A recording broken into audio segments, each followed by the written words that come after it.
আসসালামু আলাইকুম, শুভেচ্ছা সবাইকে। বক বক করতে চলে আসলাম। আজকেও যথারীতি রাত 11টা থেকে 12টা টকশো ছিল। টকশো শেষ করে ফিরছি বাসায়। আজকে অতিথি ছিলেন অ্যাডভোকেট আবু হেনা রাজ্জাকী। এই সময়ে বেশ উচ্চ কণ্ঠ টকশোগুলোতে উনি।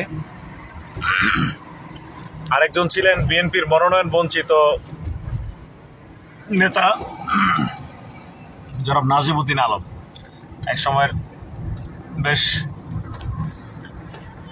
আলোচিত ছাত্র নেতা।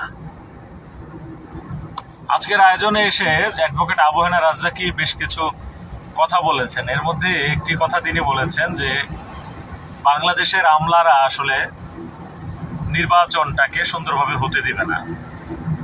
আজকে 9 ডিসেম্বর আন্তর্জাতিক দুর্নীতি প্রতিরোধ দিবস। আজ দুর্নীতি প্রতিরোধ দিবস উপলক্ষে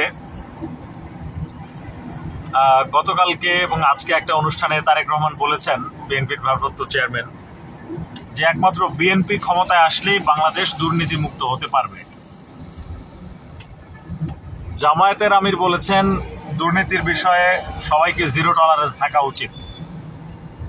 এই প্রসঙ্গে কথা বলতে যে আবু হেনা রাজ্জাকী বলেছেন যে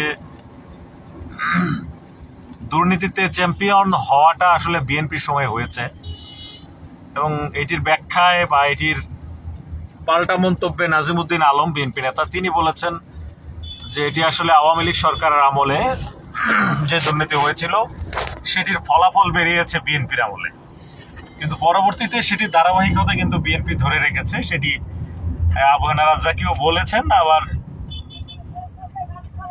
একটি দুর্ঘটনা দেখতে পাচ্ছি আমরা সড়কে, সেভ করুন। আবু হেনা রাজ্জাকীও বলেছেন যে সেটি বিএনপি সেটি থেকে বেরোতে পারেনি, এবং এই প্রসঙ্গে বলতে যে বলেছেন বিএনপি যদি সামনে ক্ষমতায় এসে নিজেরা দুর্নীতি না করে, তারেক রহমান যেটি বলেছেন, তাহলে সেটি খুব সহজে বাস্তবায়ন সম্ভব।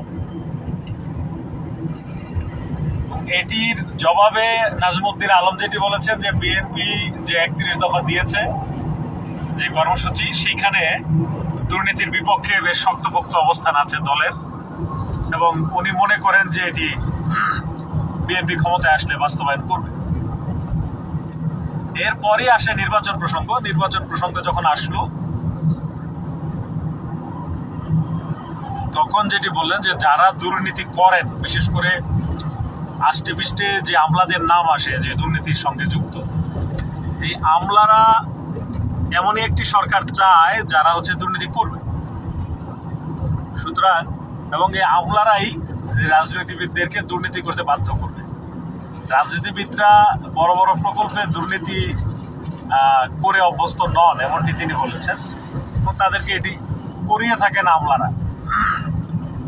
রাজনীতিবিদদের দল চালানোর জন্য যেটি মানুষের কাছ থেকে চাঁদা কালেকশন, ব্যবসায়ীদের কাছ থেকে কালেকশন, এইগুলো রাজনীতিবিদরা করেন, কিন্তু বড় বড় প্রকল্পে টাকা পয়সা তসরুফ করা বা প্রকল্প বিভিন্ন ভাবে দেখিয়ে সেখান থেকে টাকা আদায় করা, টাকা বের করা, এটা আমলারা বেশ ভালো জানেন, এবং এই কাজে তারা রাজনীতিবিদদেরকে জড়ান, লোভ দেখান, প্রলোভন দেখান, এবং এই কাজগুলো যেসব আমলারা করেন, তারা এমনই একটি সরকার চান যাদেরকে দিয়ে তারা তাদের এই কাজটি চালু রাখতে পারবে।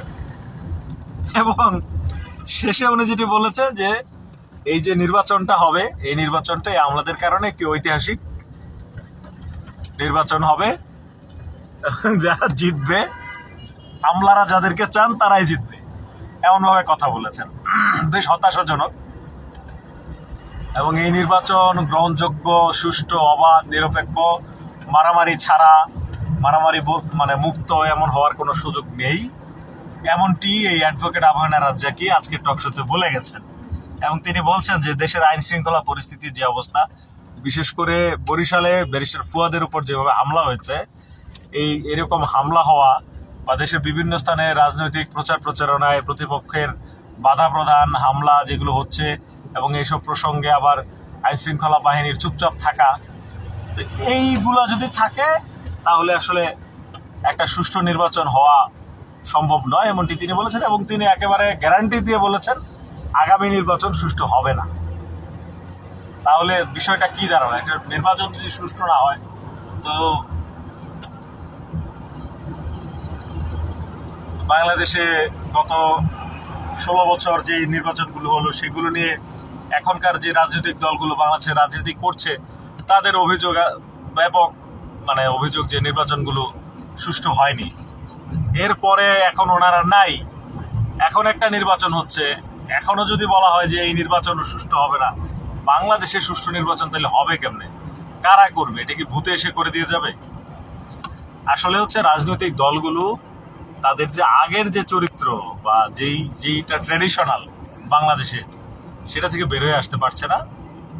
এবং না পারার কারণেই আপনি দেখবেন যে বিভিন্ন জায়গায় মিছিলে হামলা হচ্ছে, গণসংযোগে গেলে হামলা হচ্ছে, গুলি হচ্ছে, এগুলো চলছে। কিন্তু এগুলো তো হওয়ার কথা ছিল না। এক পক্ষ আরেক পক্ষকে স্বাগত জানানোর কথা ছিল যে ভাই আপনি দাঁড়াইছেন, প্রচারণায় আসেন, একবেলা খেয়ে যান, তারপরে আমার এলাকায় এই যে 28টা বাড়ি আছে এগুলো তো বলে যান, এমন হওয়ার কথা ভাবে। তো সেটা কিন্তু হচ্ছে না এখন। তো সব মিলিয়ে বাংলাদেশে আসলে হতাশাকর আর কি যে নির্বাচনটা হতে যাচ্ছে। মনে হচ্ছে মানে সব যদি আইন শৃঙ্খলা পরিস্থিতি দেখেন, রাজনৈতিক দলগুলোর মন মানসিকতা দেখেন, তাহলে মনে হচ্ছে না যে একটা ভালো নির্বাচন হবে। কেন জানি মনে হচ্ছে আবারও কেন্দ্র দখল হবে, সিল মারা হবে, ভোটের বাক্স ছিনতাই হবে, রক্ত ঝরবে প্রচুর, এবং একটা তামাশার নির্বাচনই হতে যাচ্ছে এখন পর্যন্ত যেটা মনে হচ্ছে।